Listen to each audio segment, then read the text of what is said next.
کے لیے آج ہمارے ساتھ ہے حضرت مولانا مفتی محمد انور قاسمی صاحب، قاضی شریعت، امارت شریعہ رانچی، رکن حج کمیٹی جھارکھنڈ۔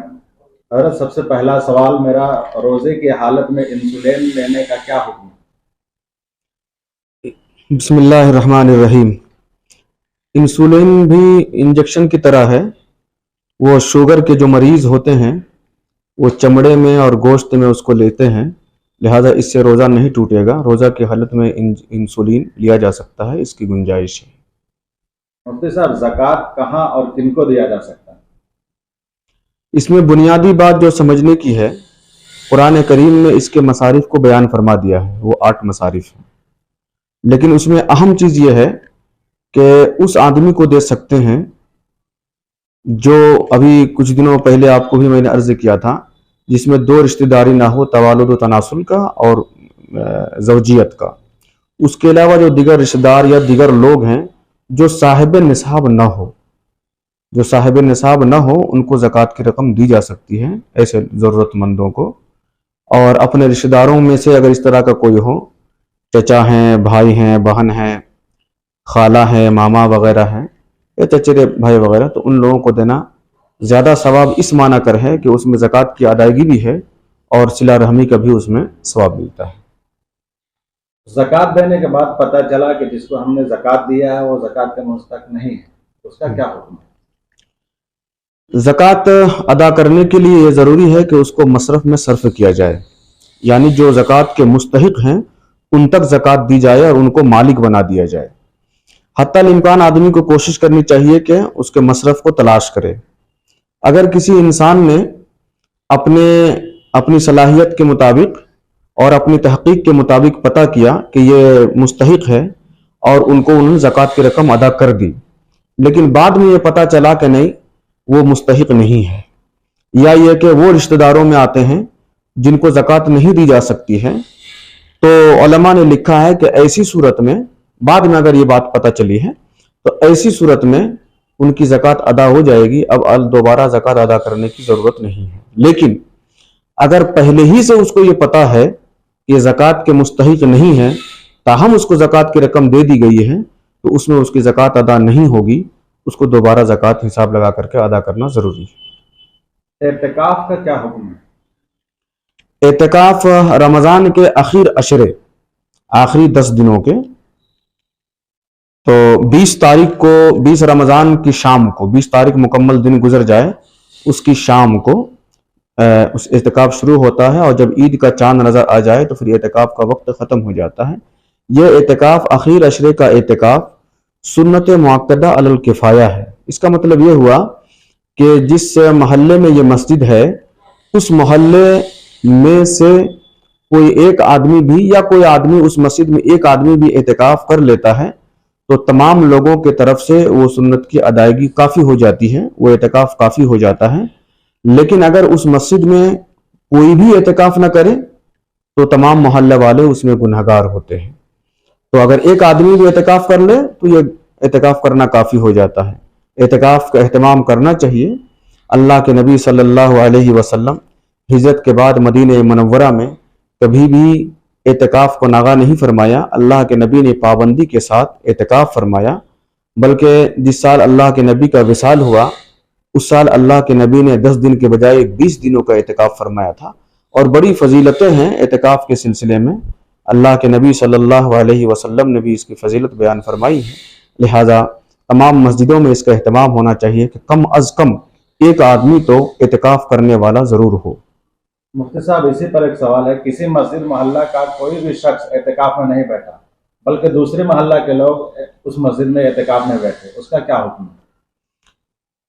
یہ تو محلہ والوں کو اپنی مسجد کو محروم نہیں رکھنا چاہیے اعتکاف سے، اور کسی محلہ والے کو ہی اعتکاف کرنا چاہیے۔ تاہم اگر کسی دوسرے محلے کا آدمی آ کر کے اس مسجد میں اعتکاف کر لیا تو سنت کی ادائیگی ہو جائے گی اور محلہ والوں کی ذمہ داری ختم ہو جائے گی۔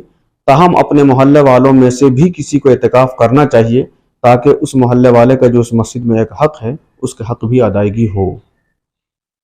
روزے کا فدیہ کا کیا حکم ہے؟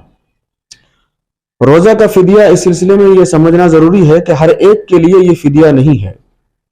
کوئی آدمی بہت عمر دراز ہے، کوئی مرد ہو یا خاتون عمر دراز ہے اور درازی عمر کی وجہ سے وہ روزہ نہیں رکھ سکتا ہے یا رکھ سکتی ہے، نہیں رکھ سکتی ہے، یا ایسے مرض میں مبتلا ہے کہ دنیاوی اعتبار سے بظاہر وہ لا علاج مرض ہے اور اس مرض میں وہ روزہ نہیں رکھ سکتا ہے، کوئی امید نہیں ہے، تو ایسے لوگوں کے لیے کہا گیا ہے، شریعت نے رخصت دیا ہے کہ وہ اپنے روزے کے بدلے میں وہ فدیہ ادا کرے. فدیہ یہ ہے کہ وہ آدمی ایک صدقۃ الفطر کے برابر ایک روزے کا فدیہ ادا کرے گا. اگر 29 کا روزہ ہوتا ہے مہینہ یا 30 کا تو اسی حساب سے وہ فدیہ کو ادا کرے گا. ایک روزہ کا فدیہ کتنا ہو؟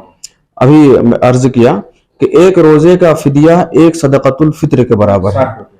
جو صدقۃ الفطر جس سال متعین ہو تو روپیوں میں متعین نہیں ہے، لیکن شریعت میں 1 کلو 692 گرام گیہوں یہ کم از کم ہے، اور اس کا ڈبل یعنی 3 کلو 384 گرام تقریباً ہوتا ہے. وہ کھجور ہے، کشمش ہے، پنیر ہے، جو ہے، اس کو ادا کرنا چاہیے. اللہ تبارک و تعالیٰ نے اگر کسی کو استطاعت دیا ہے، مال و دولت سے نوازا ہے، تو ان لوگوں کو ان چیزوں سے بھی فدیہ ادا کرنے کا اور صدقۃ الفطر ادا کرنے کا اہتمام کرنا چاہیے. مفتی صاحب، اگر کسی نے بیماری کی وجہ کر روزہ نہ رکھ سکا اور فدیہ ادا کر دیا لیکن بعد میں صحت یاب ہو گیا تو وہ روزہ کی قضا کرے گا یا نہیں؟ بظاہر ابھی عرض کیا کہ ایسے مرض میں کہ بظاہر وہ لا علاج ہو اور اس میں اب وہ صحت یاب ہونے کی کوئی امید نہ ہو، تو ایسی صورت میں شریعت نے رخصت دیا ہے کہ وہ فدیہ ادا کر سکتا ہے. لیکن اللہ تبارک و تعالی شفا دینے والی ذات ہے، اللہ کے قدرت میں سب کچھ ہے. اگر کوئی اس طرح کے نا امید انسان بھی بعد میں چل کر کے صحت یاب ہو گیا اور جس نے اپنے مرض کو دیکھتے ہوئے فدیہ ادا کر دیا تھا تو اب بعد میں صحت یاب ہو گیا ہے، تو اس کے لیے ان چھوٹے ہوئے روزوں کو قضا کرنا ضروری ہے. جو فدیہ ادا کیا ہے وہ نفلی عبادت میں شمار ہو جائے گی. مفتی صاحب، کسی مرحوم یا مرحومہ کے روزہ کا فدیہ ادا کیا جا سکتا ہے؟